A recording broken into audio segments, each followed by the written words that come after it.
and welcome to Recognizably Jewish, the podcast about Jewish culture. I'm your host, Jason Spatelnik. This is episode 9, Documenting Survivors. The first 8 episodes of this podcast have been solo episodes, just me talking about a topic. For today's episode, I had the privilege of talking to 2 other people who do incredible work documenting the stories of Holocaust survivors.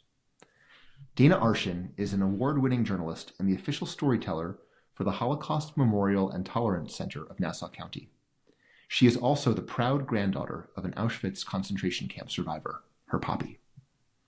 Brian Marcus is a renowned event photographer and the third-generation leadership of Fred Marcus Photography.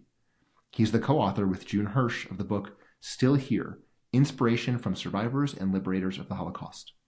Fred Marcus, Brian's grandfather and the eponymous founder of the studio, was a survivor of Buchenwald. I talked to Dana and Brian about their work and about how Holocaust survivorship and narratives of survivorship more generally fit within the broader Jewish cultural rubric. Self-identification as a chosen but oppressed people is nothing new to Jewishness. But in the 20th century, the specific idea of never forget became an ingrained part of Jewish cultural identity. It's a uniting feature that applies regardless of your religious practices or political or worldviews. To make never forget a reality requires dedicated work from documentarians of all kinds. Dana and Brian are 2 such documentarians recording and celebrating the stories of the survivors themselves. Before I play this deeply meaningful conversation, let me ask a favor of you. If you think it deserves it, please give this podcast a 5-star review on Apple Podcasts or Spotify. It will help me reach a wider audience with stories and conversations like this one. Without further ado, I hope you'll enjoy listening to my conversation with Brian and Dana as much as I enjoyed having it. Thank you, Dana and Brian, for being here for the Recognizably Jewish podcast. Thank you so much for having us. It's very cool because I actually know both of you. And just to have this opportunity and to reconnect is very meaningful. Thanks, Jason. Thank you. Yeah. So I'd like to start by just having each of you tell us a little bit about yourselves and the work that you do related to Holocaust survivors. Dana, do you want to start? Sure.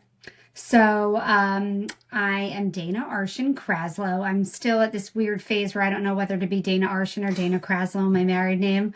But professionally, I've been going by Arschin for a long time.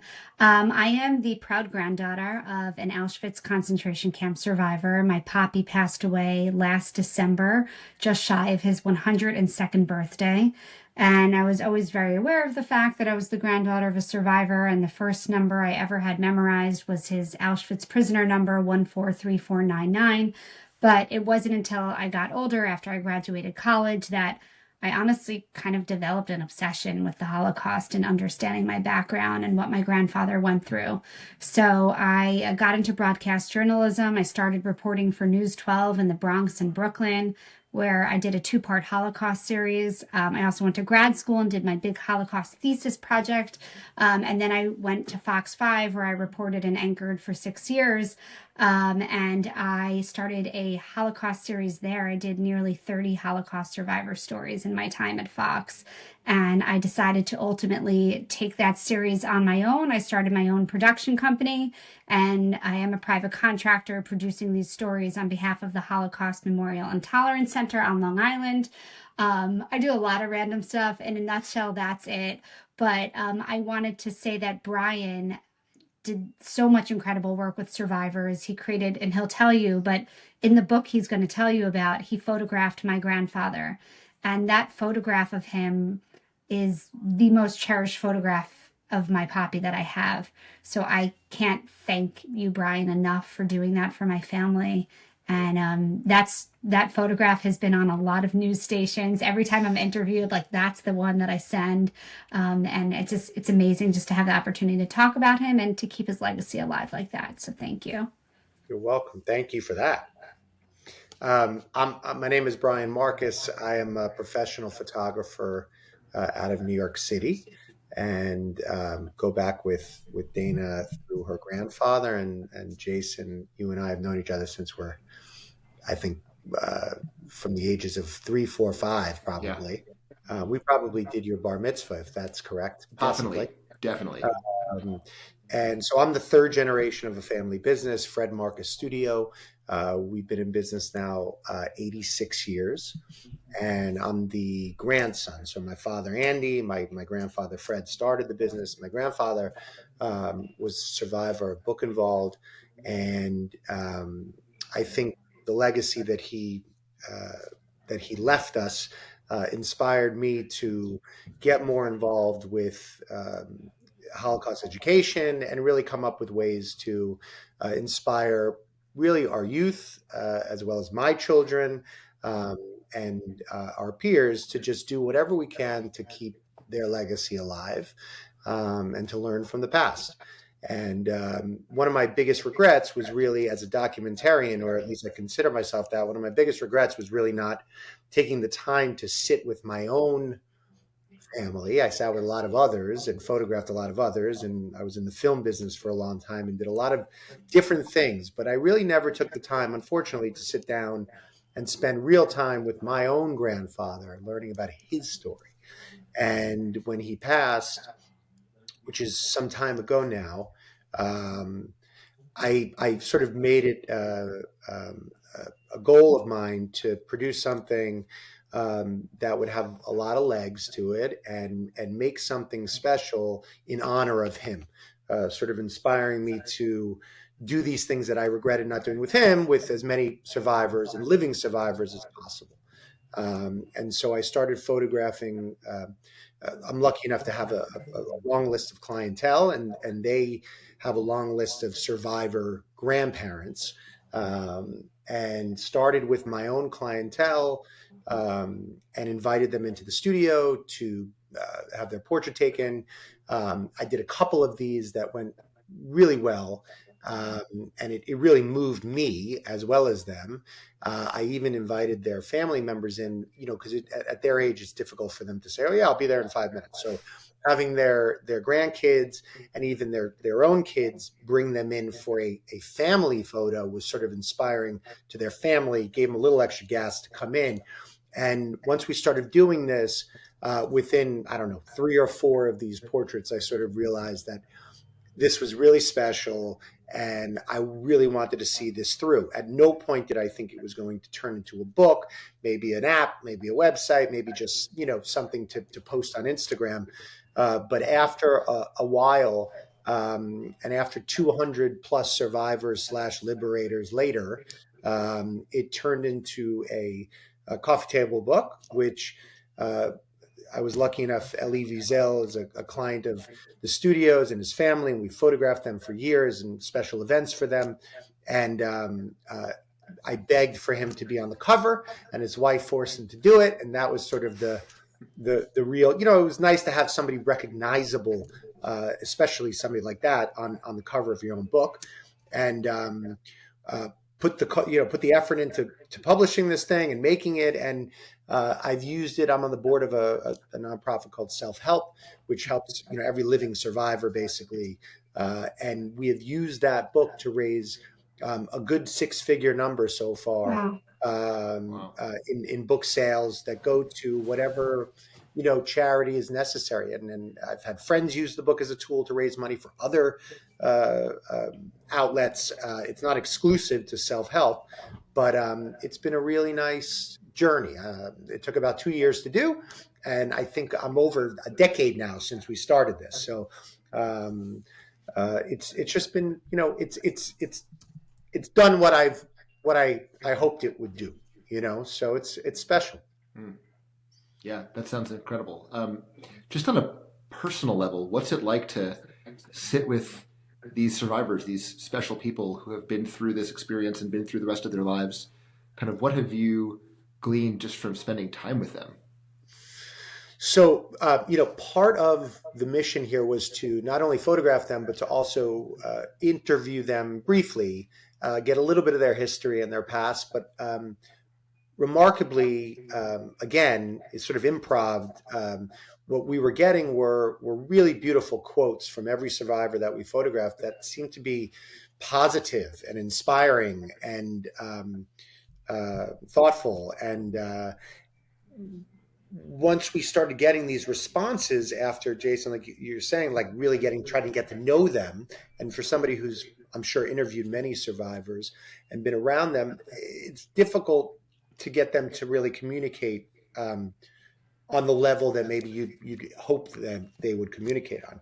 And so keeping it simple, asking them brief questions, inspired these sort of really inspiring quotes from each of them. And we actually use that in the book. So if I don't know if you have a copy, but if you look at every page, there's a really beautiful portrait, and then accompanying the portrait is an inspiring quote, and that became sort of the heart of the book, in which you can sort of turn the page every day and sort of remembering what they went through, and reading one inspiring quote a day to change your morning was sort of the goal. So to answer your question, it was shocking, but the majority of the interviews and the time spent was talking about sort of positive things and really about the future and the next generation, and making sure that these atrocities really never happen again. I mean, that's really was the focus, that most of them talked about. Yeah. Dana, what about you? What's been your experience of actually, I mean, obviously you have your grandfather who you were so close with, but what's your experience generally been sitting with these people and getting to know them? It's a great question. And I have interviewed about 100 survivors in person in just the past 2 years. And what I found is that every story is so uniquely different. Even you could interview 10 Auschwitz survivors or 10 children in hiding, and every story is so unique. So my jaw drops every time I do one of these interviews because I'm always learning something new. A friend today who's a reporter at Fox 5, she just called me and she's like, I feel like you're the expert. Do you know how many survivors were able to seek refuge in Shanghai, China? And I was like, actually, I know it's 20,000 because I did a story on it. So it's just, I'm learning so much. I don't know if this is a grandkid of a survivor versus a child of a survivor thing. I'm not that patient and polite. Like my mom is always like, don't ask more questions. I just like dig and dig and dig, because if they're sitting down with me for the interview, that means they want to speak to me. And I find that when I don't treat them like a specimen, I just treat them like a normal person and we're having a conversation, they open up a lot more. Someone asked me recently, why do I think that camp survivors survived?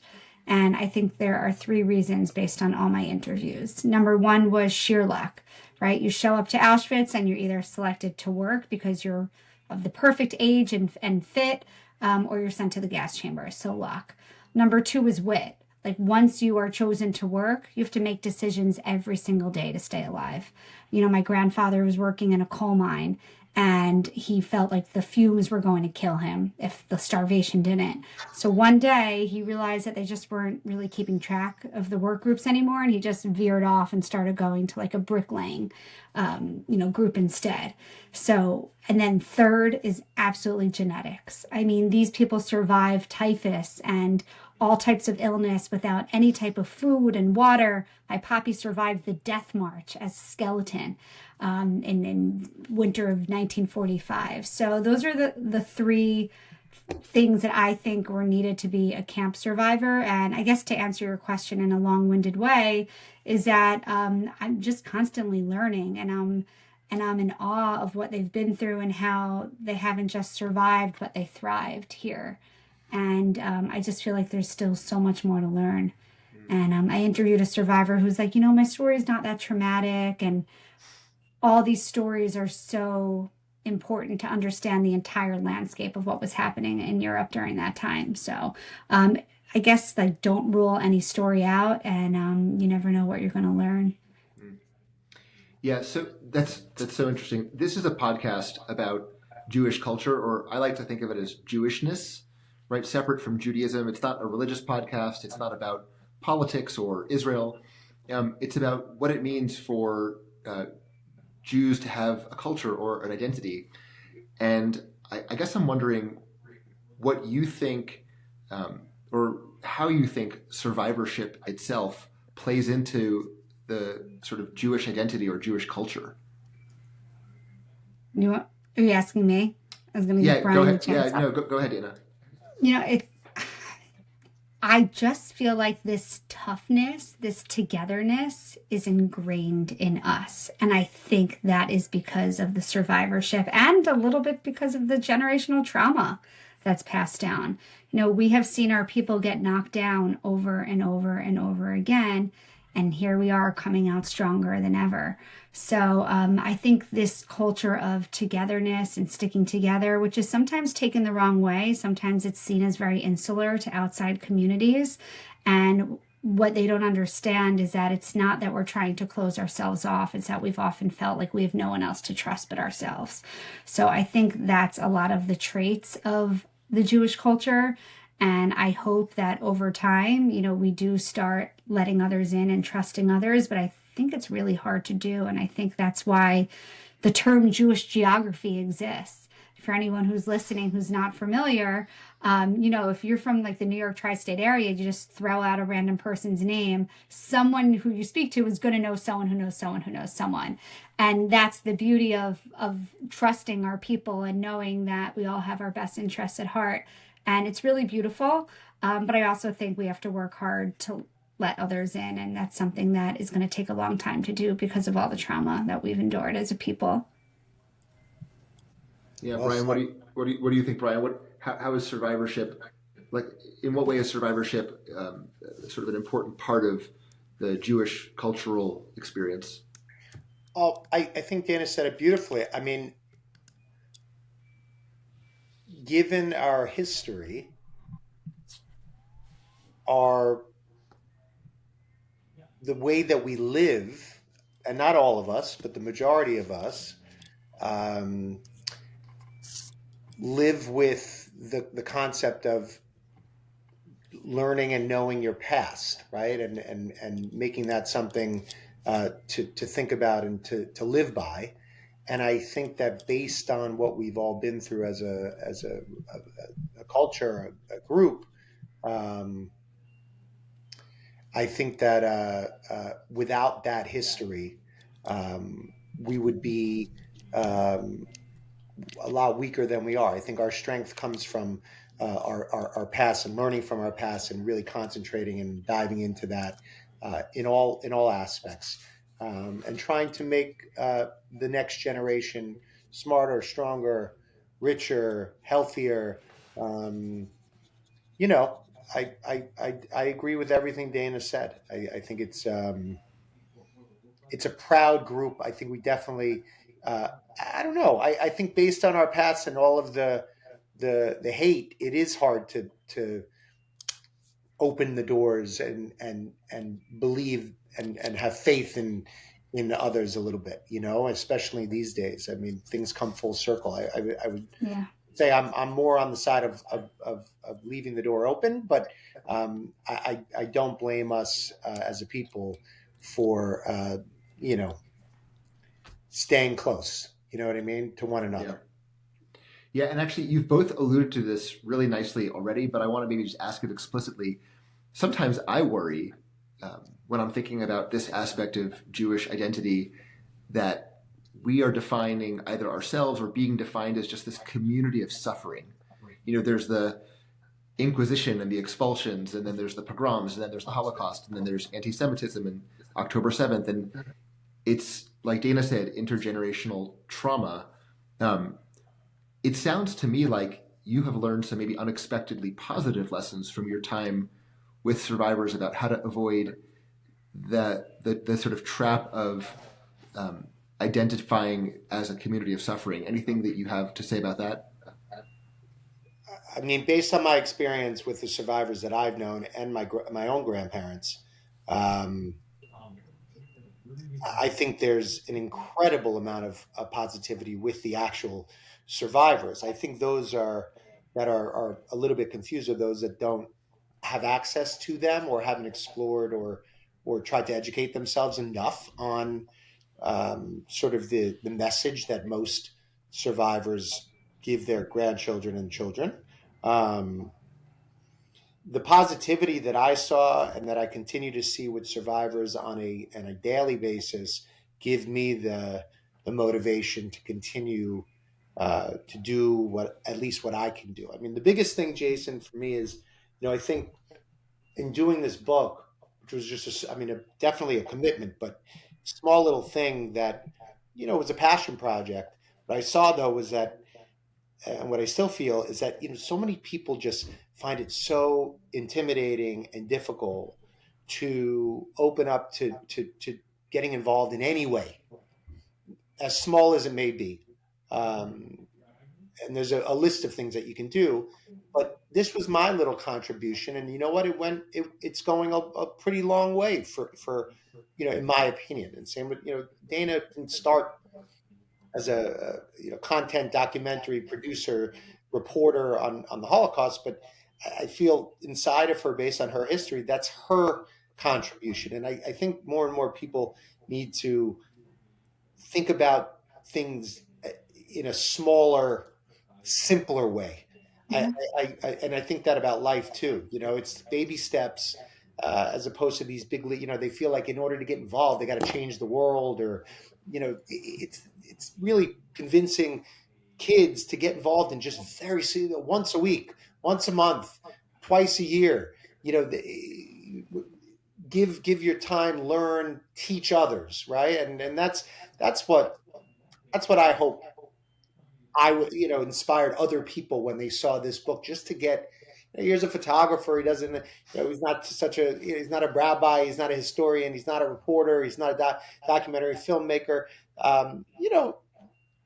Use your time wisely to teach and inspire and educate people who need to learn a little bit, and inspire the next gen. I'm just proud at what my kids are seeing, and hopefully that inspires them to be involved in any way. It doesn't have to be in, you don't have to be the president of UJA, you know what I mean? Or the Holocaust Museum. That's unnecessary. Just doing little things, Dana, anything to add?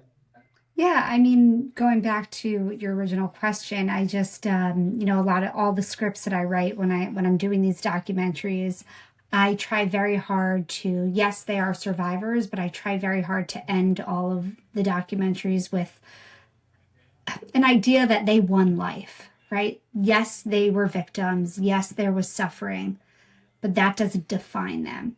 And I think, I know I try more and more and more to make sure that, they are not just these objects of suffering and of pain and of trauma. That, when I wrote about my poppy, I wrote that he won life in every way. And all these survivors did. So you have to look at it like that. And then, to what Brian was saying, I used to be very active in a group in the city called 3GNY, Third Generation New York, which I'm not sure if you're familiar with, but it's for all grandkids of survivors. And we always talk about how there's just one kid from each family who does something or gets involved. And you're right, it's intimidating for some, and other people don't even know how to make the time or get started, or they're afraid to open that door and learn more because it's so traumatic. So I think, Brian, all we can keep doing is exactly what we're doing. And Jason, you started this amazing podcast, and this is us. This is a proud Jew. I have a friend who grew up ultra Orthodox, and she's not anymore, but her children are. And one of her kids said to her, Mom, you always say that Dana's the proudest Jew you know, but she doesn't observe Shabbat, she doesn't keep kosher, she doesn't study Torah. Like, how could you say that about her? And my friend is always like, you don't need to do all those things to be a good Jew, to be proud of your heritage, to be proud of your ancestry, and to pay it forward for your people. And that's what I'm trying to do every day. And that's the beautiful part of Judaism, is that we can all choose the path, that works best for us. There's got to be a voice for those who were silenced, Yeah. and we're just doing our small part, but collectively it makes a big difference. And Brian's also totally underselling himself for anyone listening. He's like photographer to the celebs. His work is beyond amazing. You guys have to go check him out. Okay. He's just, I'm not just saying, like, I have so many portraits of my poppy, and yours is just, and I appreciate that you don't come after me all the time to make sure. I try to give you credit as much as possible, but sometimes your picture's all over the place. And I'm like, shoot, there's no credit on there. But I can't thank you enough for that. You're It's so really welcome. good. Yeah, it's it's special, you know. So you took a picture of him like this with his arms Yeah, crossed, and you see his, number. and I put it side by side a lot with this picture of him from right after the war, where he's really skinny and doesn't have a shirt on, and he's standing like this Oh, in the really? same exact. Yeah, I have to send you the side by side. It's Please, very cool to see it together. please. That's I amazing. will. I will. Where can people, where can listeners find and follow your work? My work? Both of you, yeah. Oh, Dana, go ahead. So bulk of what I do is actually on Instagram, Dana_Arschin, Arschin. But if you just go to my website, just type in Dana Arschin, you'll find it. I have all my Holocaust stories that I've ever done at Fox 5 and on behalf of the Holocaust Museum. I always had a film crew, a cameraman, and an editor, and now I do it all myself. And I love it.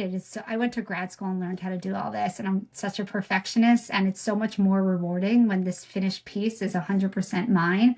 So I think I'm even prouder of my HMTC stories. And then let me just give a quick shout out to HMTC. It's a Holocaust Museum, Holocaust Memorial and Tolerance Center. It's in Glen Cove, Long Island. And it is a museum, but more than anything, it's an educational center. So we bring survivors and speakers to students Monday through Friday, the entire academic year. And we educate tens of thousands of people a year. And it is the lessons of the Holocaust, but we have programs on bullying and fighting racism and hatred and intolerance of all forms. So please support our center if you're able to. The book is available at stillhearbook.com. It's sold through a publishing company. Unfortunately, Amazon, which I didn't realize took too much money out and didn't allow me to donate enough. So I kept it separate, but stillhearbook.com. My website professionally is fredmarcus.com. And you can Google a nice piece on Fox 5, Jason, I'll share with you, that was done on the book is all over YouTube under Still Here Book, Brian Marcus, but I'll send that to you as well. I'm really grateful. Thank you.